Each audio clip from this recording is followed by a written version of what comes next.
I'm extremely honored to offer my warm regards on behalf of the whole Maharashtra National Law University, Mumbai, to all our guests, respected faculty members, invitees, and the participants for joining us this evening. I convey my regards to the chief guest of the day, Professor Martin Davies. Before moving ahead, on behalf of the whole MNLU Mumbai family, we wish you a very happy birthday and a memorable year ahead. May your birthday be a start of a year filled with good health and much happiness. Thank you so much, sir. We are truly grateful for accepting our invitation and enlightening us all with your presence on your special day. This day has become even more special for all of us. Today marks 43rd World Maritime Day. This also marks the occasion of adaptation of the International Maritime Organization Convention of 1958. The World Maritime Day is observed every year on the last Thursday of every September. The World Maritime theme for 2021 is Seafarers at the Core of Shipping Future. This year, IMO has chosen to make 2021 a year of action for seafarers. Today, we cherish the contribution that maritime industry makes to the world's overall economy and underlines the importance of maritime security, maritime environment, safety, and shipping. Celebrations to mark International Maritime Day do vary globally. In India, for instance, an award ceremony will be held to recognize the contribution which has been made by the members of Indian maritime industry over the past 12 months. However, here at MNLU Mumbai, we celebrate it as always with a unique approach. As a part of securing sustainable shipping lecture series, the schedule of the webinar will focus on the topic of decarbonization of the shipping industry, new regulations, and challenges ahead for the ship owners. The shipping sector is crucial for international trade. 80 to 90% of the global trade occurs through shipping, and hence vital to the world economy. The demand for shipping is likely to grow over the next 3 decades. Due to the scale of the sector, shipping represents 3% of the total global greenhouse gas emissions. The current market trend shows that the markets and the industry are considering decarbonization as a part of their business strategy over the coming decades. In line with International Maritime Organization's ambition to reduce the CO2 emissions from shipping by at least 50% by 2050. It is evident that the numerous problems and issues must be tackled to achieve the deep decarbonization of the shipping industry. Hence, this webinar will enlighten us all and will provide us with approaches to deal with the problems of tomorrow. Well, as someone once said, let the waves carry you where the light cannot. So let's sail away in the deep ocean of knowledge with the distinguished speakers of the day. So here, the first on board the ship today is Professor Dr. Anil G. Varinath. He is the Registrar Director of the Center for Research in Criminal Justice and Controller of Examination at Maharashtra National Law University, Mumbai.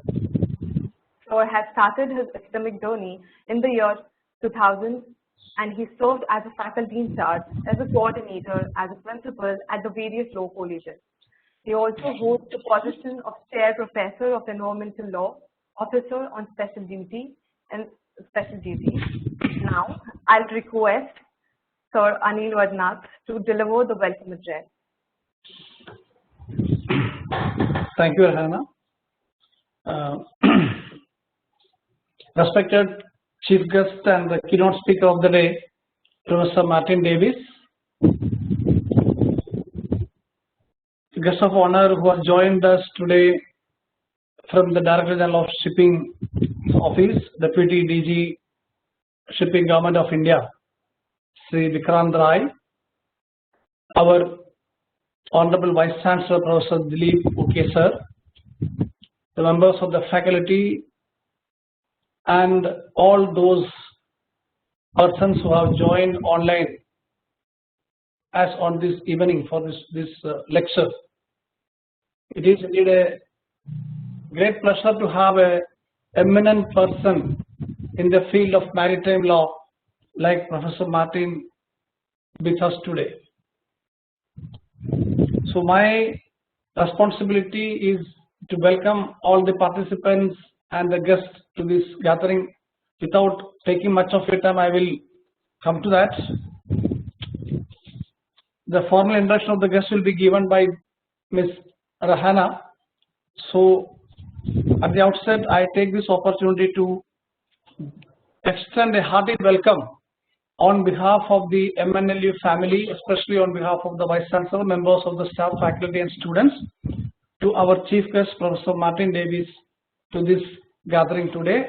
Sir, we are extremely thankful for accepting our invitation and joining us. Similarly, our Center for Research in Maritime Law, it is actually established with the aid and the support of the Office of Director General of Shipping, Government of India.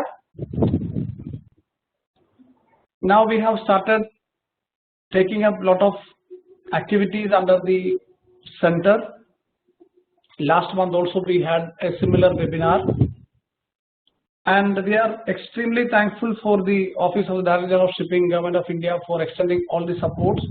And today we have with us the Deputy DG Technical, Sri Vikrant Rai with us. I take this opportunity to extend a hearty welcome to Sri Rai for being with us today on behalf of the Maharashtra National Law University family, its members of the staff and students. I welcome you, sir. And it is my duty to acknowledge the presence of each and every person joined here, including our own faculties. The time does not permit me to name everyone and welcome. Therefore, I extend a hearty welcome on my behalf, on behalf of my Vice Chancellor, the MNLU family, the members of the staff and students. A hearty welcome to you all. At the same time, I will be failing in my responsibility if I do not acknowledge the work done by our faculty, who is also in charge of the center, Mr. Yashwardhan and his team, in organizing such similar programs. In the last program also we have said that we are looking forward to many such programs, and he was so responsive that immediately within 1 month he arranged another program. So please go ahead, and with these words I wish all the success to the program today, and once again I welcome each one of you. Welcome to MNLU platform. Thank you.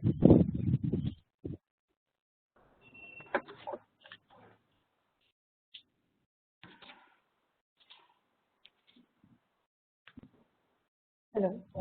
Over to you, Rana. Yeah. Thank you, sir, for your valuable guidance and enlightened words.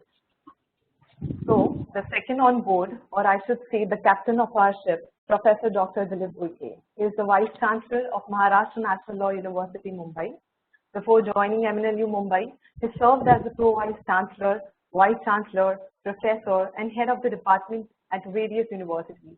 He was appointed as a Visiting Research Fellow by New South Wales University, Sydney, in Australia. He was awarded UGC Fellowship to visit France. As invited speaker, he has spoken at numerous international conferences, including the International Conference held on Human Rights at the New South Wales University, Sydney, Australia, and international conference jointly organized by the University of Vienna and the City of Hong Kong. He has been a member of various committees of the university's UGC Public Service Commission, including the judges selection panel. In 2019, he was conferred the Best Academician by Indian National Bar Association at New Delhi. Now, I'll humbly request to the Honorable Vice Chancellor, the Captain of our ship of MNLU Mumbai family, to deliver the presidential address. Thank you, Ms. Rihanna.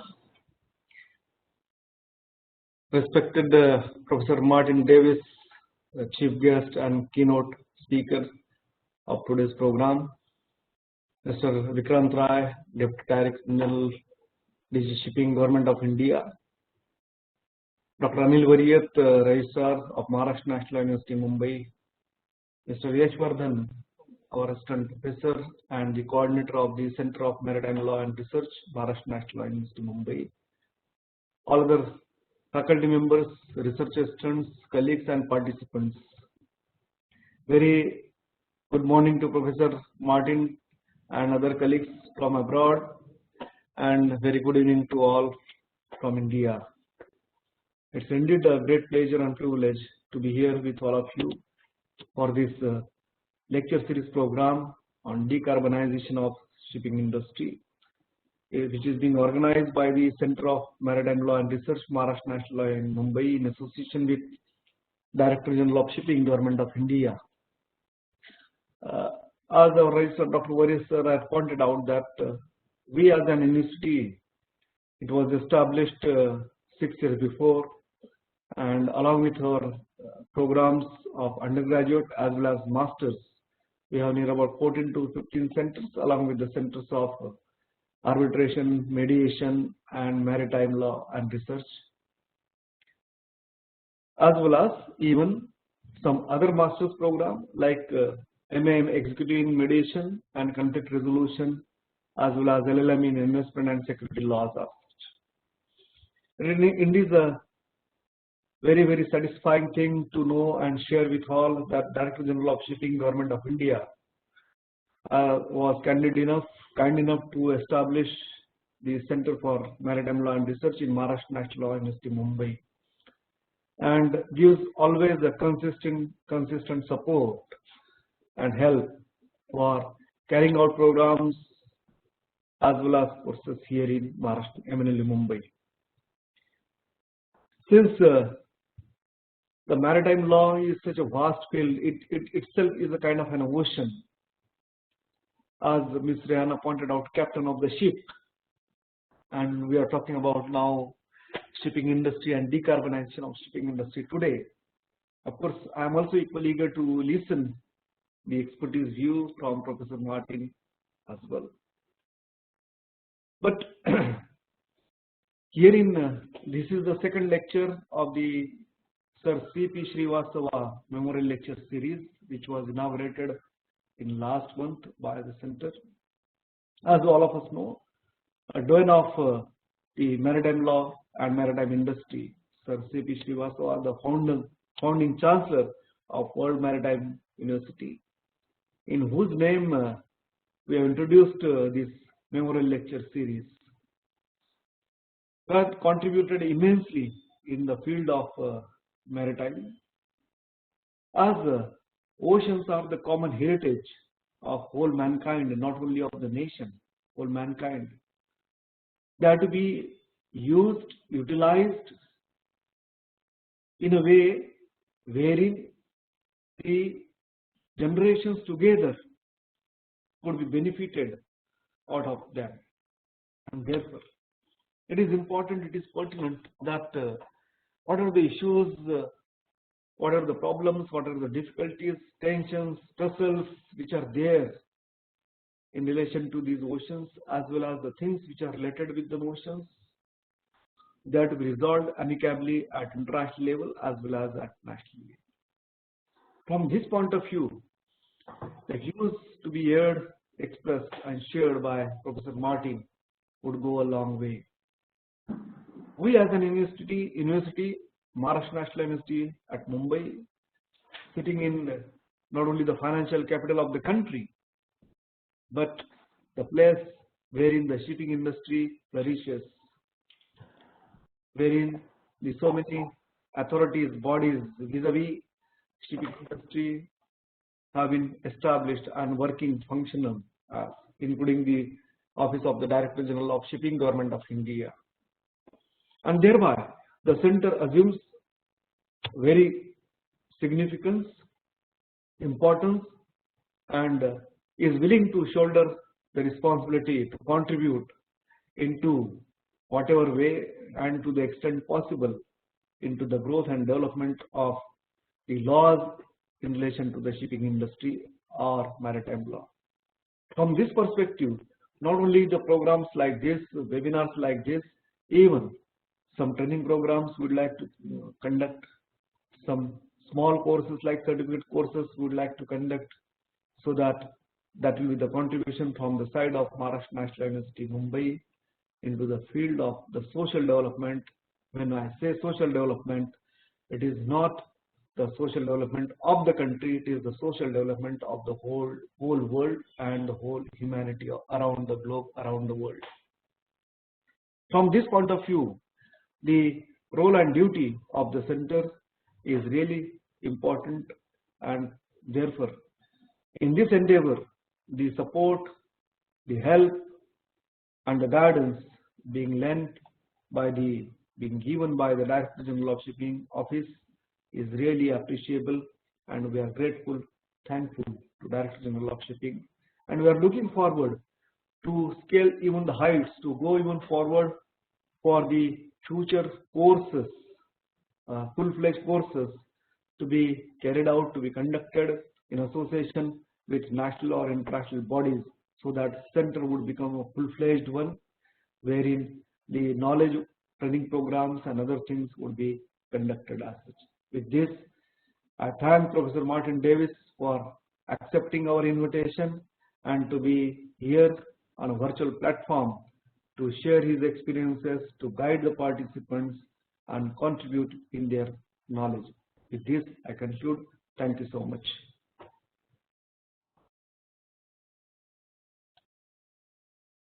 Thank you, sir. You have always been a constant source of guidance and inspiration for all of us. Right now, we have with us joined Vikrant Rai, sir. Thank you, sir, for joining us today. Just a few days back, our maritime professor, while giving us the topic of the day as an assignment for research, quoted that, mind you, things aren't always as they appear on the surface of sea, and I do agree, because the more we dive into the study of maritime and shipping laws, the deeper it gets, like ocean. So to decode this and to give us an insight into decarbonization of shipping industry, today we have with us distinguished, well-known and widely respected personality of our maritime fraternity and the outside alike, chief guest of the day, Honorable Professor Martin Davies. Let me give a brief introduction about him. Professor Martin Davies is Admiralty Law Institute Professor of Maritime Law at Tulane University Law School in New Orleans and the Director of the Tulane Maritime Law Center. He holds the degree of MA and BCL from Oxford University, England, and LLM from Harvard Law School. In 2021, he passed the requirements for all the awards of the degree of BCL at Oxford University, and the degree will be awarded in 2022. We are congratulated for this, sir. Before joining Tulane, he was Harrison Moore Professor of Law at the University of Melbourne in Australia. And before that, he taught at Monash University, the University of Western Australia, and Nottingham University. He was also been a visiting professor at universities in China, Italy, and Azerbaijan, and the Singapore as well. In 2019, he was elected to be a titulary member of the Committee of Maritime International. He is the author and co-author of the books on maritime law, international trade law, conflict of laws, and the laws of tort. He has joined and published many journal articles on these topics. He has extensive practical experience as a consultant for over 30 years on maritime matters in the General International Litigation and Arbitration in Australia, Hong Kong, Singapore, and USA. With such a great credential, I have no doubt in my mind that there couldn't be a better person to guide our students today towards the attainment of their potential. Sir, your words of wisdom will be a guiding light for all of us. We look forward to listening to your sage words of inspiration. So I humbly request you, please enlighten us. Over to you, sir. Thank you very much. Can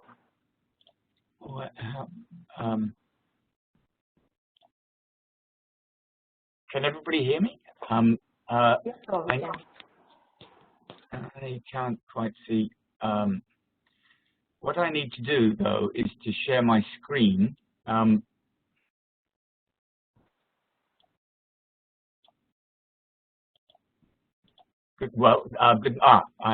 we are. Good morning from me and good evening to you. It's a pleasure to be here. I wish I could be in Mumbai, but I cannot. what I would like to do now, I'm just checking, can everybody online see this overhead that I have here of my title slide? Rahana, Yes, is that sir. visible? It's visible, yeah. Good, good. Well, it's a great pleasure and an honor to be here to be a participant in this distinguished lecture series. And the topic that I've chosen to speak about, decarbonization of the shipping industry, to say that this is a hot topic in the shipping industry at the moment would be an understatement. It is consuming a great deal of attention from ship owners because there are some new regulations that have soon to come into force that pose considerable challenges, as I'm about to show you. Now, the outline of my presentation then is I'm first going to describe what those regulations are, the new regulations about carbon emissions from ships. And there are two sets, really, both of which are due to come into force in 2023. The International Maritime Organization, which I'm sure you probably know is part of the United Nations. The IMO regulations will come into effect in 2023, but there's also EU, European Union regulations coming into effect in 2023 that will have an effect on any ships trading into or out of ports in the European Union. So I'm going to describe what the regulations are. And they are, as I will explain to you, what are called performance-based regulations. And what that means is that the regulations say, well, you must meet the following standard, but we don't really care how you get there. You can use different means of achieving this result as long as you achieve the result.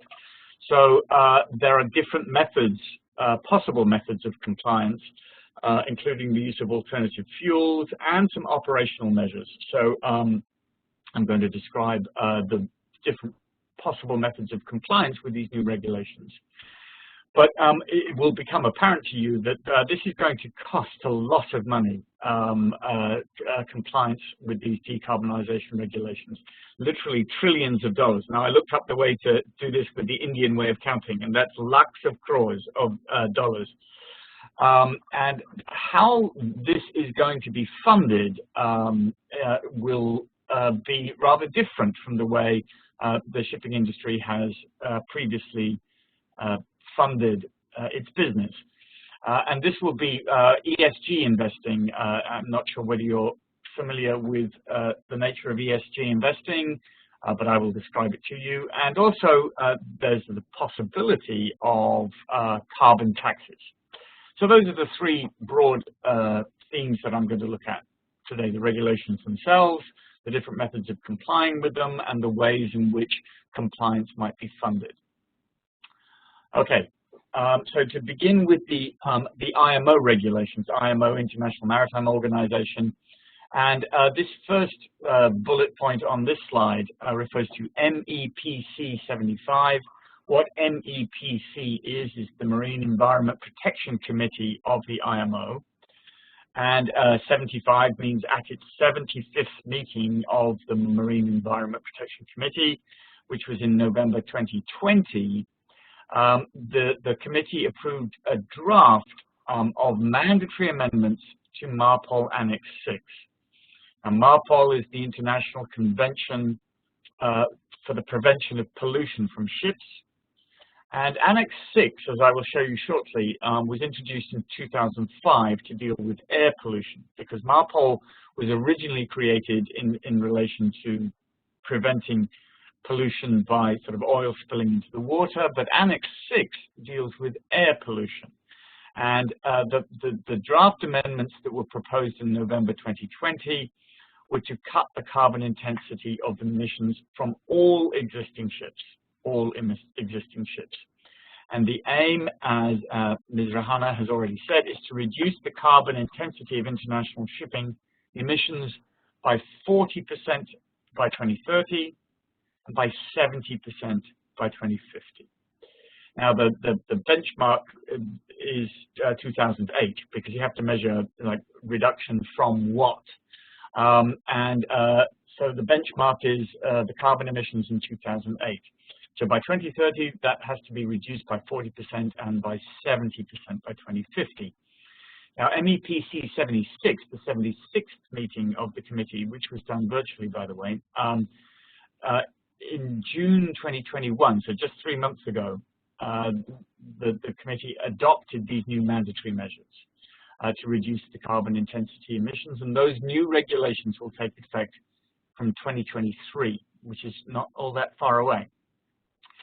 Now, the IMO strategy for reduction of carbon emissions, there are two different measures that are sort of compatible with one another, but they measure different things. The first is total greenhouse gas emissions, and GHG is the way that greenhouse gases are usually referred to.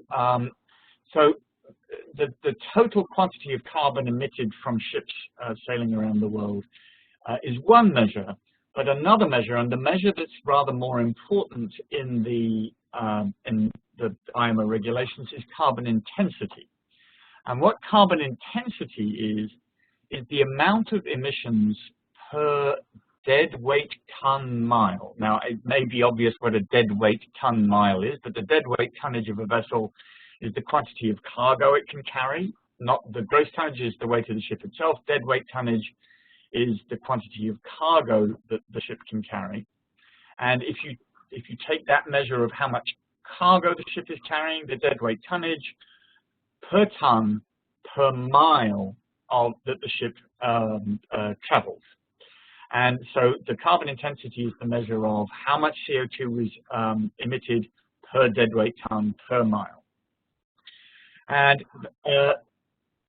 even if ships decrease the intensity of their carbon emissions, the total emissions will actually increase if there are more ships.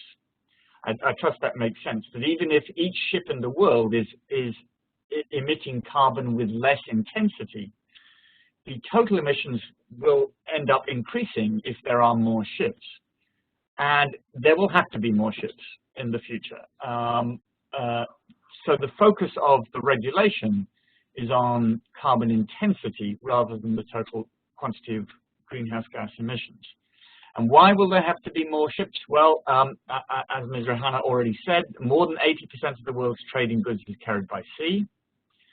The world population is currently 7.8 billion people, but the United Nations projects that that will be 9.7 billion people by 2050, which is a 24% increase. And so with more people, you need more trade, you need more ships.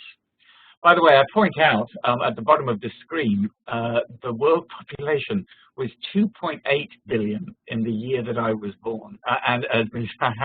Rahana pointed out, today is actually my birthday. So I'm not going to tell you how old I am, but in the year that I was born, the population was only $2.8 billion. So it has nearly tripled during my lifetime, which is something that I find quite remarkable. The point is that as the world population increases, there have to be more ships because there's going to be more trade.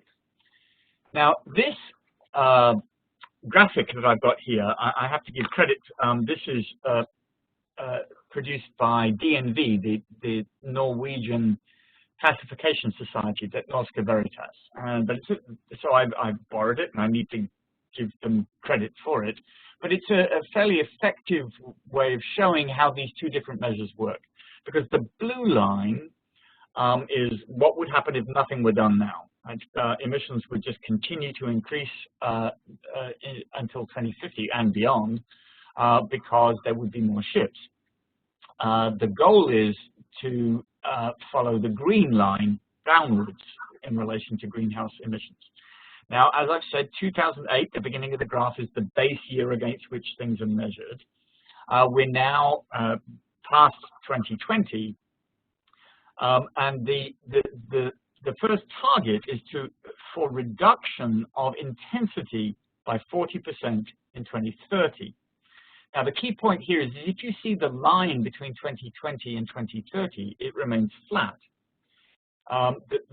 what that means is even if emissions are reduced by 40%, the total greenhouse gas emissions will remain the same because there are going to be more ships between 2020 and 2030. Now, the next goal is that by 2050, there will be a 50% reduction in the total quantity of emissions. Now, in order to achieve 50% reduction in total emissions, there has to be a 70% reduction in carbon intensity.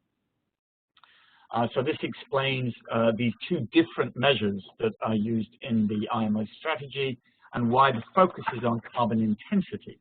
Now, the IMO says that after 2050, we'll get to zero as soon as we can. So they're not really thinking beyond 2050 just yet. But so there's this, you know, at some point we'll reach zero.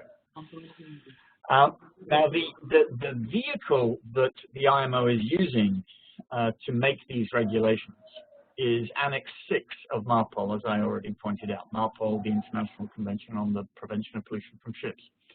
And MARPOL Annex 6 was first introduced in 2005, and it was revised in 2010.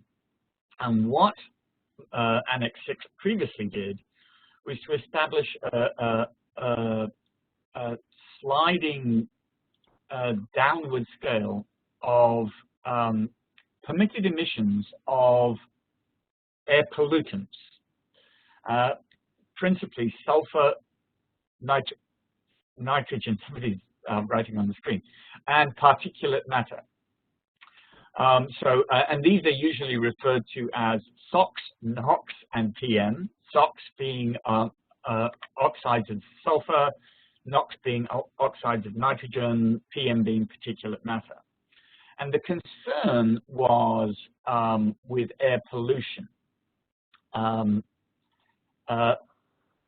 global warming. Nitrogen dioxide, NO2, is not a greenhouse gas. Sulfur dioxide is not a greenhouse gas. It can actually have some indirect effects because of aerosolization, but the point is that Annex 6, as first introduced, was concerned with air pollution, but not decarbonization. By the way, incidentally, the levels of SOx, NOx, and PM, permitted levels of emissions under Annex 6 was significantly reduced from the 1st of January 2020. As you may well know, there is now increasing use of low sulfur bunkers on ships. But we're not here to talk about that because the new greenhouse gas regulations, the GHG regulations, are amendments to Annex 6 to deal with carbon emissions, not SOx, NOx, and PM, which is what they were first introduced, what it was first introduced to do. And as I pointed out at the very beginning, these are what are referred to as performance-based regulations. Now, you may or may not be aware that already since 2013, there have been regulations for newly built ships. And since 2013, all newly built ships have been required to have what is called an Energy Efficiency Design Index, EEDI. And what the EEDI is now I see on this overhead, it says a minimum permitted quantity of CO2. That, of course, is an error. It's a maximum permitted quantity of CO2 per ton mile.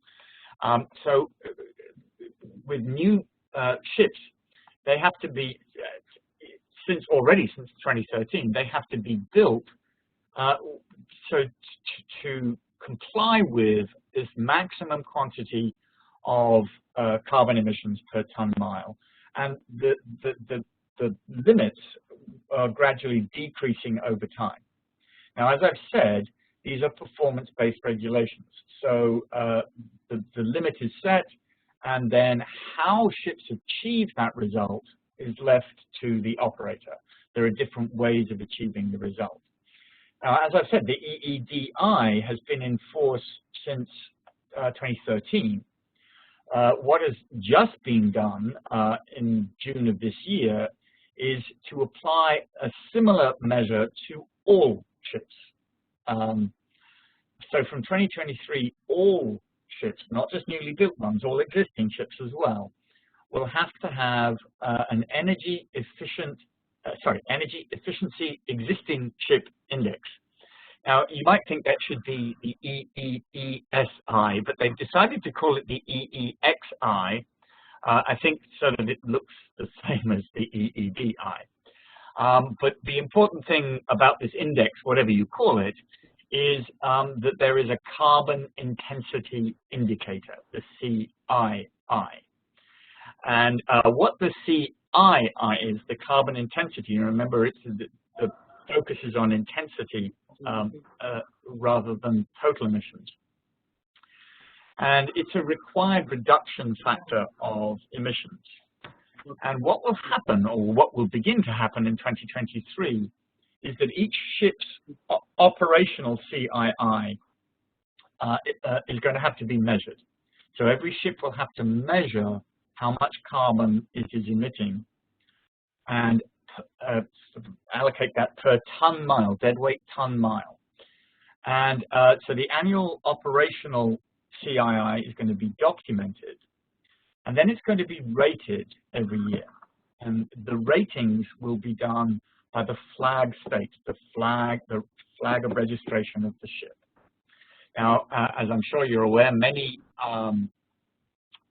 flag states use classification societies to actually perform this task.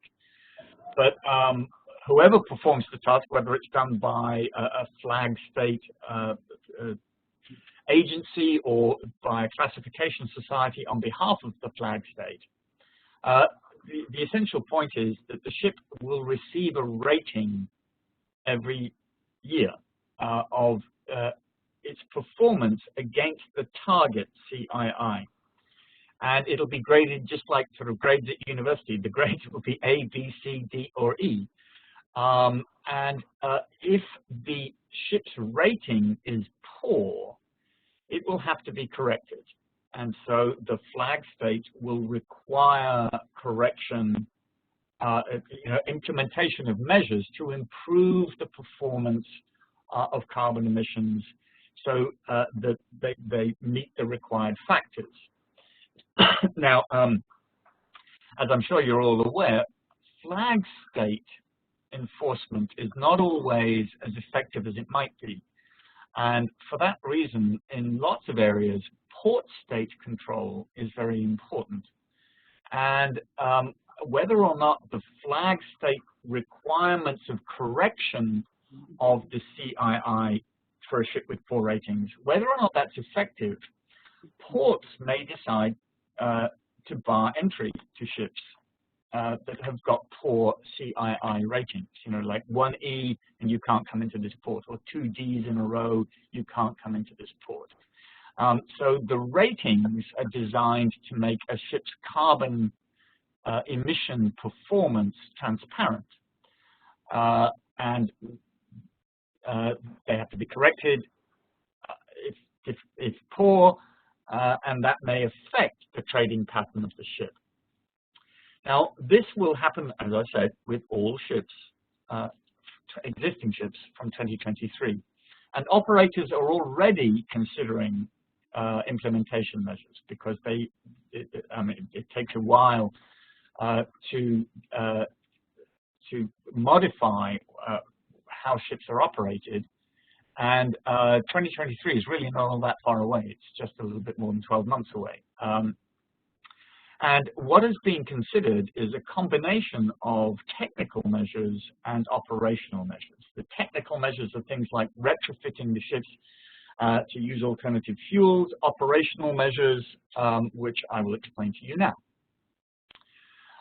Well, shortly, because before we get to the ways in which operators might comply with these regulations, I also have to describe to you the EU's emission trading system, because that also will change with effect from 2023.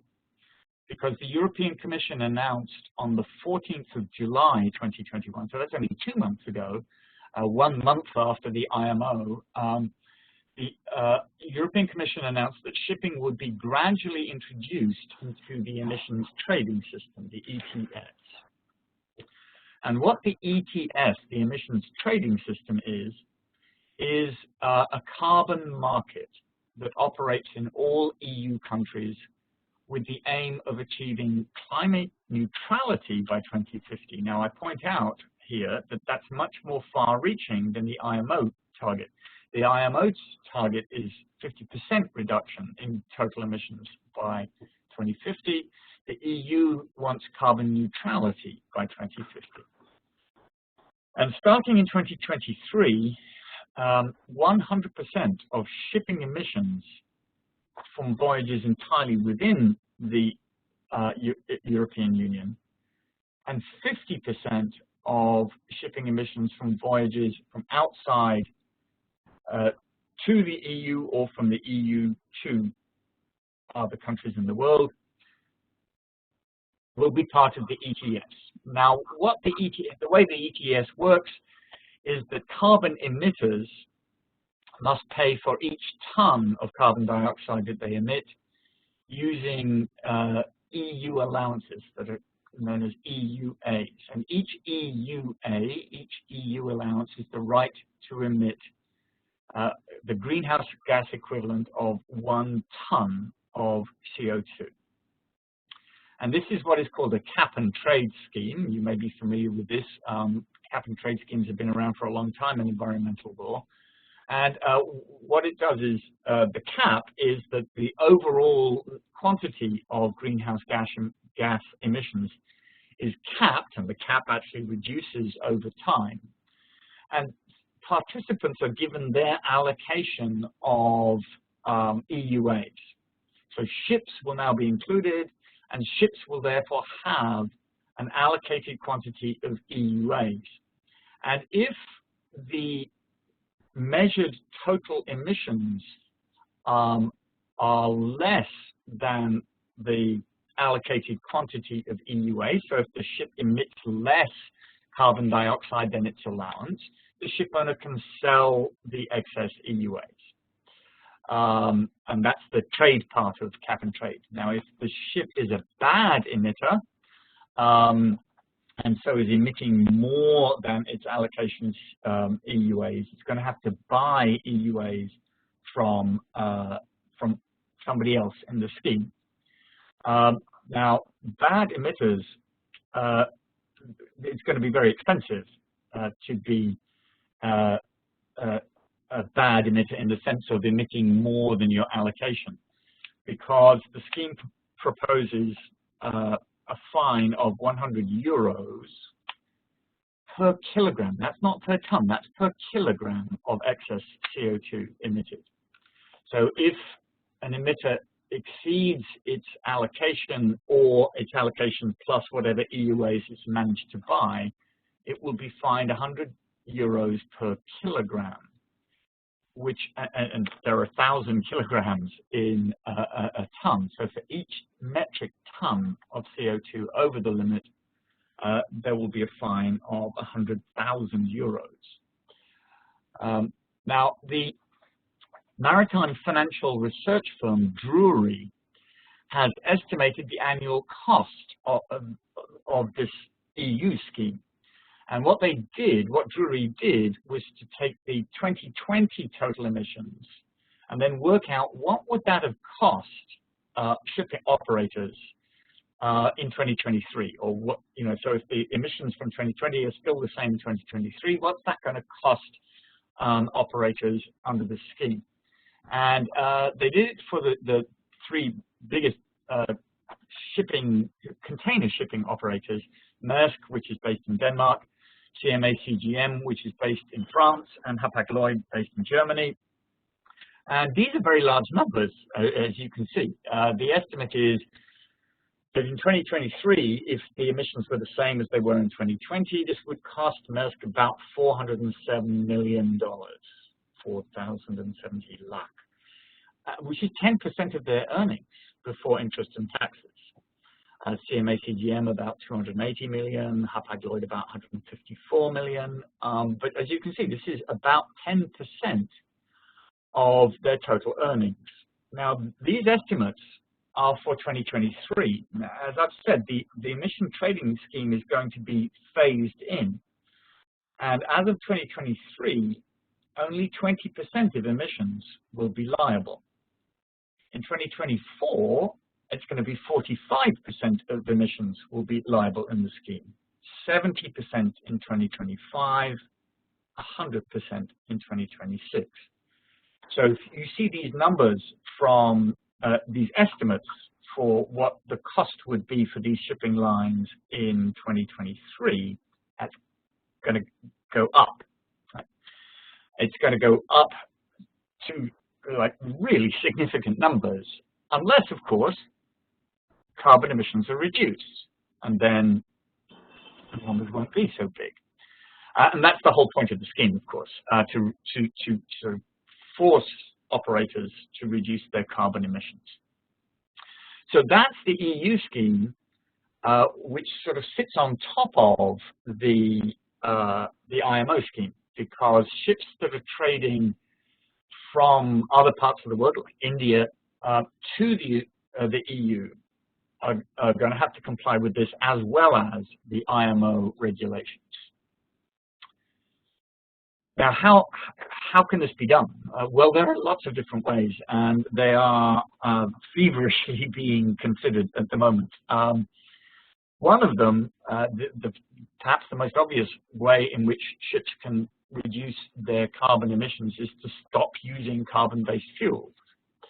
And the alternative fuel sources that are being considered are liquefied natural gas, LNG, ammonia, hydrogen, and biofuels. Now, biofuels are vegetable-based oils, including, rather remarkably, recycled cooking oil. And there are other options. These are just the main ones that are being considered. But the general expectation at the moment seems to be that LNG will be the medium-term solution. Most shipping operators at the moment are considering using LNG, but that is, for reasons that I'll explain shortly, really only a medium-term solution. That might be the solution for the next 15 years. But beyond that, other fuel sources will be necessary in the longer term. So let me talk about LNG, liquefied natural gas. It's not a particularly viable option for existing ships, but existing ships are going to have to come up with some method of carbon reduction. And if you were to use LNG as the bunkers on existing ships, that would require modifications to the engines. It would also require larger bunker tanks. So that's a considerable amount of retrofitting for existing ships. LNG is an obvious possibility for new buildings, newly built ships, because the ship can be designed from scratch to burn LNG bunkers rather than oil bunkers. But the reason why LNG is not seen to be a long-term solution is that it's not carbon-free. It does emit 25 to 30% less CO2 than traditional marine fuel. So it's better than the kinds of bunker fuel that's being burned at the moment. And it also has virtually no SOx, NOx, or PM. So it also is less of a pollutant than traditional marine fuel oil. So that's good, right? And the fact that this is the sort of preferred solution, at least for the moment, is shown by the fact that in 2019, there were only 34 ports in the world that could provide LNG bunkers. So there were only 34 LNG bunkering ports in the world in 2019. Now in 2021, there are 96 LNG bunkering ports in the world, and there are 55 in development. So this is a clear indicator of increasing demand for LNG bunkers. Now, so far as I'm aware, and I've done what research I can, but I'm sure people listening are probably much better qualified than I to know, but I believe at the moment there's only one in India, in Kochi, but others are in development. So LNG is clearly the sort of coming fuel of the moment. There are drawbacks. So not only is it not carbon-free, it just reduces the quantity of carbon emissions. But there's also the possibility of something called methane slip. And what methane slip is that some methane enters the exhaust from the ship unburned. And methane is actually a much more potent greenhouse gas than CO2. So LNG is not exactly the perfect solution to reach the IMO goals, or indeed the EU goals. But as I said, it seems to be regarded as the interim solution. And the picture that on the slide on the screen at the moment is of a container ship, the CMA CGM Jacques Sardet, that was launched just last year. It is the 6th largest container ship in the world, with a staggering capacity of 23,112 TEUs, is 20-foot equivalent units, 20-foot containers, so it can carry the astonishing number of 23,000 containers. And it is entirely powered by LNG. It's the largest ship in the world to date, entirely powered by LNG. So CMA CGM, large French container line, is obviously sort of spending a great deal of money on the assumption that its ships can use LNG. But as I've said, it seems to be that LNG is not the long-term solution, because it's doubtful whether, even if all ships were to switch to LNG, it's doubtful that that would be enough to meet the IMO targets, let alone the EU ones, because there will still be carbon emissions from LNG.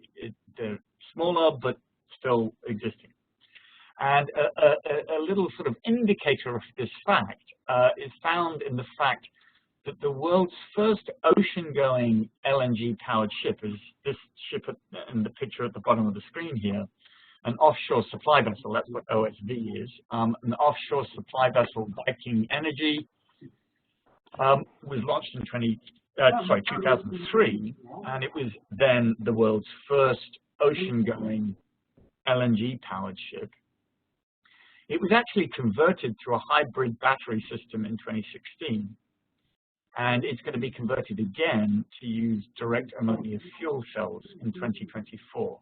So if you wanted an indicator of the fact that LNG is only a temporary solution, this ship, the world's sort of first, eco-friendly fuel-burning ship, or an attempt to produce the world's first eco-friendly ship, is already transitioning to different types of fuel than LNG. And one possibility, and as I said, there are several possibilities, but one possibility is ammonia. Now, ammonia is a fuel of low energy density, and what that means is it takes up more space than diesel or fuel oil for the same amount of propulsive energy. And what that means is that to retrofit existing ships so that they could use ammonia would not only be expensive because you'd have to retrofit the engine, but it would also lose cargo space because the bunker tanks would have to be much larger. So far as I'm aware, there are no new buildings like CMA CGM Jacques Sardet that are actually launched using ammonia, but there are some in development. Now, the advantage of ammonia is that there's no carbon at all in ammonia. So it would be a carbon-free fuel, but it does need pilot fuel to make it burn. Ammonia doesn't burn readily itself, so you have to have something that sort of gives it the spark to burn. And that means that ammonia bunkers would still not be carbon neutral because you'd need to use a carbon-based fuel to sort of fire it up. But importantly, as the last bullet point says, there are relatively few modifications are necessary to convert an LNG-powered vessel to use ammonia. Now, an oil-burning vessel to burn ammonia, that's a different matter. But an LNG-powered vessel like CMA CGM Jack-Sade A can be relatively easily converted to burn ammonia. So that may lie in the future for that large container ship CMA CGM Jack-Sade A, as it is for the offshore supply vessel I showed you, Viking Energy. Hydrogen is another possibility because it is also carbon-free, and there's no SOx, NOx, or PM with hydrogen. And the advantage of hydrogen is that there's plentiful production of hydrogen at the moment. The problem is that almost all of global hydrogen production at the moment is sourced from the use of fossil fuels. So that in the production process of hydrogen uses fossil fuels to create the hydrogen. And so this is sometimes referred to as gray hydrogen, not green hydrogen, because if you look at the total impact of using this fuel, it's still producing greenhouse gas emissions at the production phase before it gets onto the ship.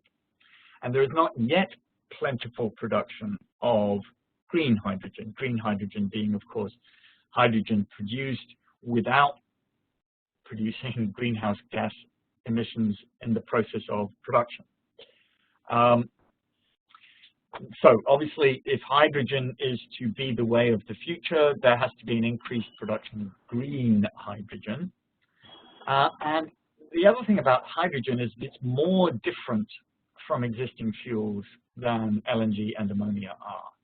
And so it would create significant infrastructure costs in relation to storage, and transportation, and use. So there would be landside costs if hydrogen is to be the fuel of the future.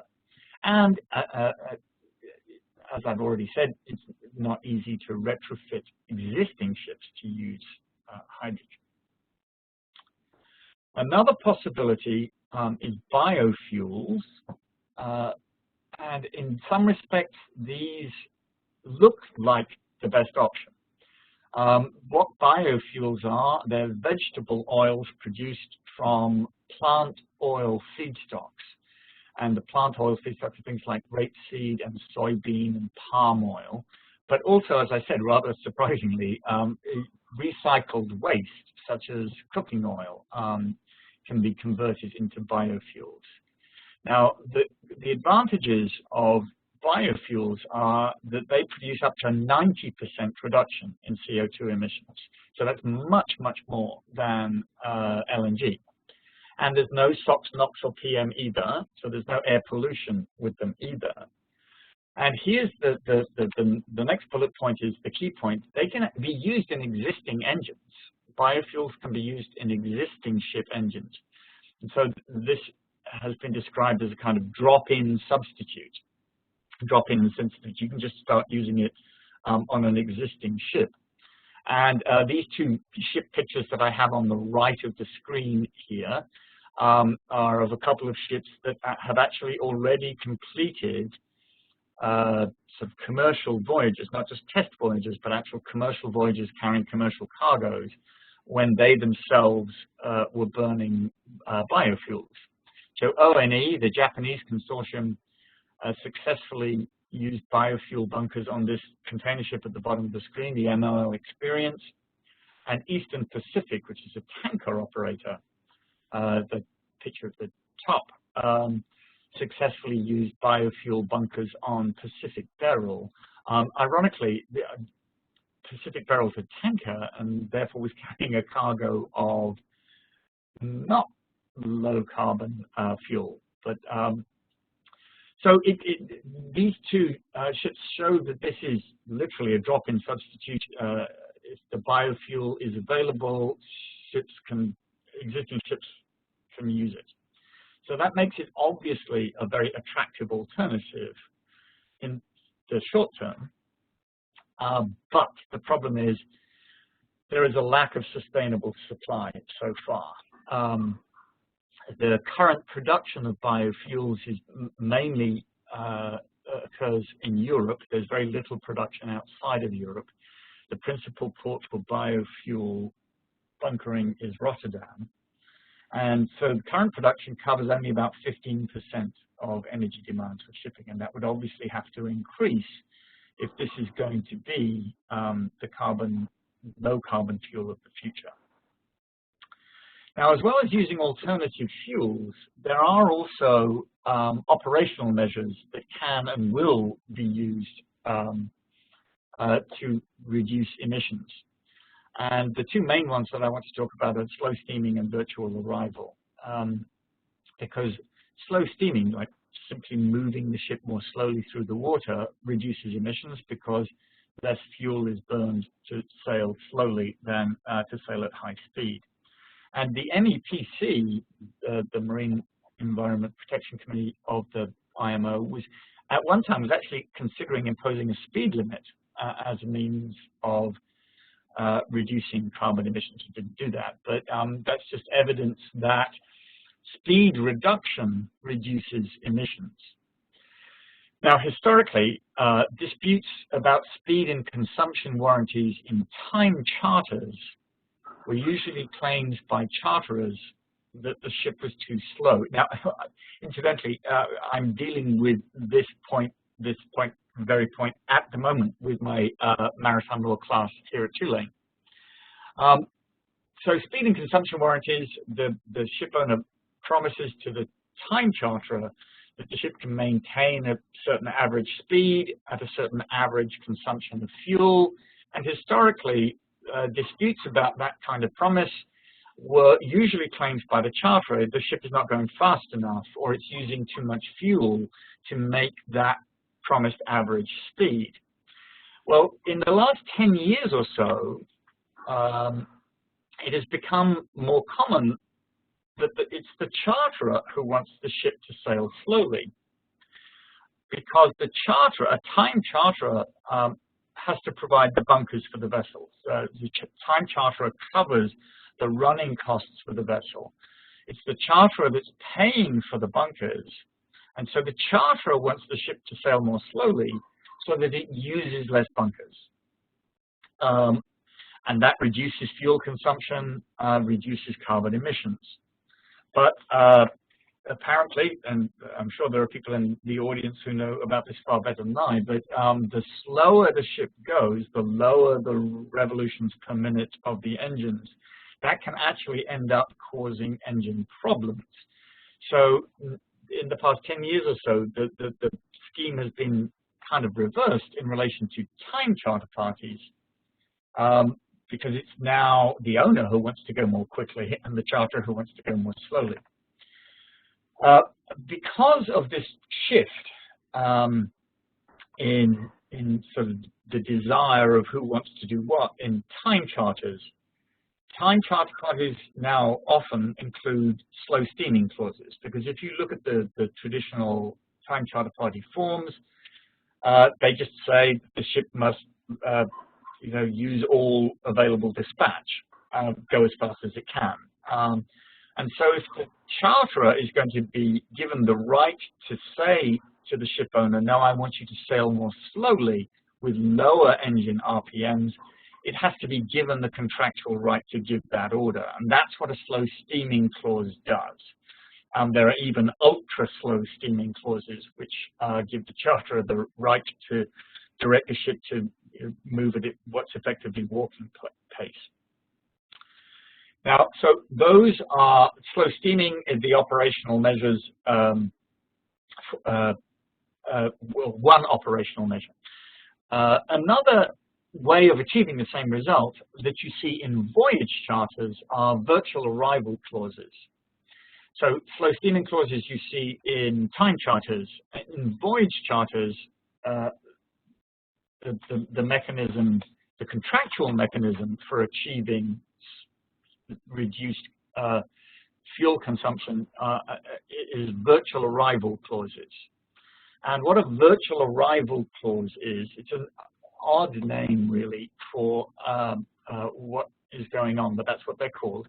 It's an agreement to slow the ship's speed so that it arrives at port on a fixed date. Because there's no point in sort of steaming at full speed towards a port where the ship is going to be delayed or delays are expected. It makes more sense that if you know that delays are going to be expected at the port that you're headed to slow down so that you arrive just in time for when the port is ready to accept the ship. And that's what virtual arrival clauses are. And again, if I've got a little graphic here of how virtual arrival works. The brown bar lines are what the emissions would be if the ship were to sail at full speed. So the voyage starts on day 1 and is expected to arrive 15 days time, and if it just sails at full speed, these are the total emissions per day. Now, if by day 3 it becomes apparent that arriving on day 15 of this voyage would just mean that the ship then has to wait for berth at the destination port, there's not a lot of point continuing to sort of bang on at full speed to arrive by day 15 if you're then going to have to wait for berth to get in. So as you can see down the bottom here, virtual arrival decision is, well, then let's slow down so that we don't arrive until day 17, because on day 17, the port will be able to take us in. And the advantage of slowing down to arrive later is that then the bunker fuel that's used is less, the carbon emissions are less. And as you can see in the box at the bottom, the CO2 emissions at full speed on this projected voyage would be 2,081 tons for this sort of model vessel. And at reduced speed, it would be much less, 1179.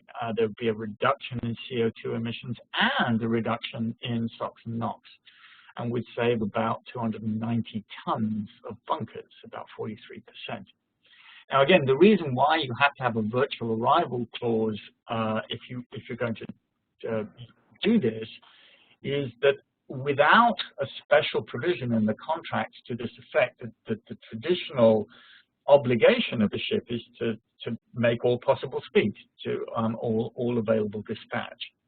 And so these types of clauses are being included in charter parties to give the charterer the right to tell the ship owner to sail in such a manner that it will use the ship will use less fuel and therefore less carbon emissions.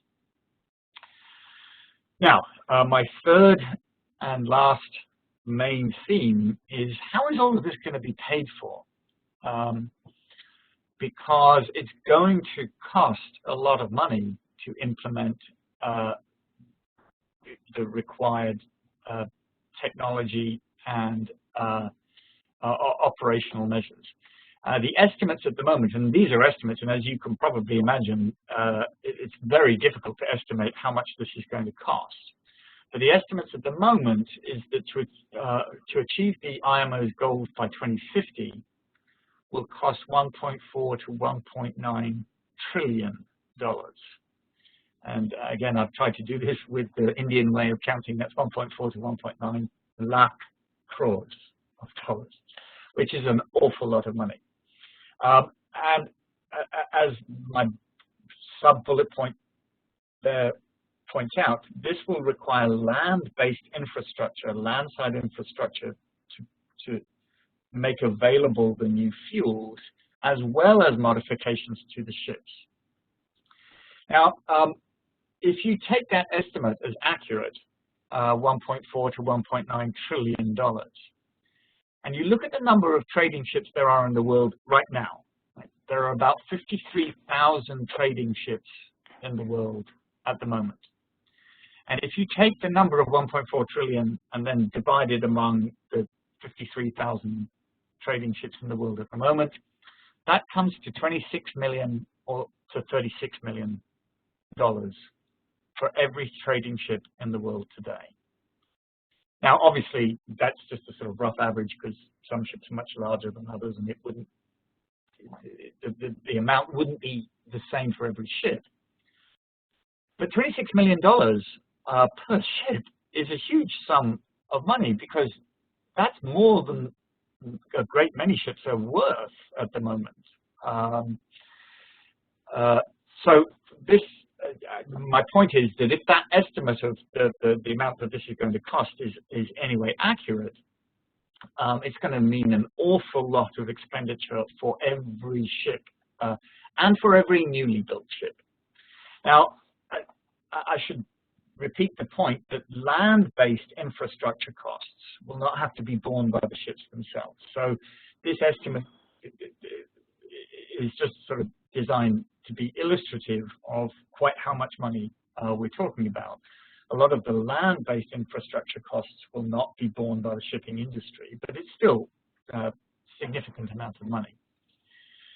So where is this money going to come from? Well, the traditional lenders in the shipping business have already been leaving the industry, interestingly. Since 2008, the global financial crisis in 2008 has already began to change the traditional makeup of ship finance. As you can see there, between 2008 and 2019, the top 40 shipping finance banks reduced their shipping portfolios by 36%. So the traditional ship financers, which were mainly European banks, they have been getting out of the game, essentially. Not completely, obviously, but reducing their shipping portfolios considerably. And it has mainly been these European banks getting out, some Asian banks getting in, but the overall lending profile has been declining. And that's just sort of without any of these new decarbonization measures. So the nature of ship financing was changing before these new measures were proposed. And the alternatives, well, again, there are many alternatives, but the two main ones that I'm going to be talking about with you now are ESG financing and carbon taxes. ESG